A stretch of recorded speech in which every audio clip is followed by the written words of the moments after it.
45 years ago, I was a first-semester freshman starting school at a private liberal arts school in Pennsylvania.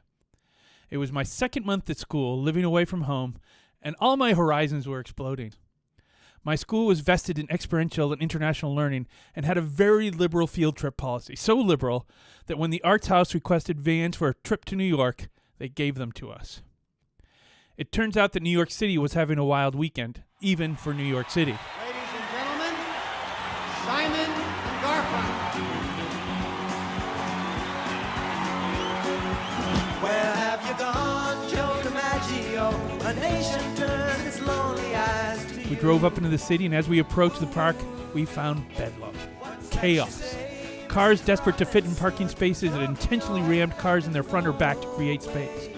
We parked our van bumper to bumper almost a mile away from the park and started walking in. Well, it's great to do a neighborhood concert. The streets were clogged. The city was stopped.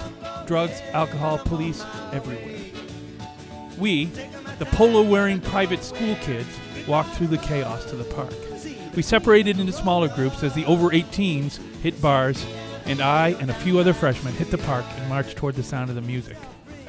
I suspect our innocence and our ability to avoid temptation allowed us to get within 100 yards of the stage, which is where we spent the concert. I thought it might be somewhat crowded, but we seem to have filled the place. I will never forget the music. Simon and Garfunkel were in their prime. They found their old harmonies and grooves, and the crowd of 500,000 sharing the experience with me fell silent as the percussion at the start of Cecilia led into the perfect chords of two voices that were born to it. Eventually the concert ended, and in dribs and drabs the crowd worked its way from the park, leaving behind sleeping drunks and detritus. By 2 a.m., our last member made it back to the vans. Surrounded by a humming city, we slept until morning.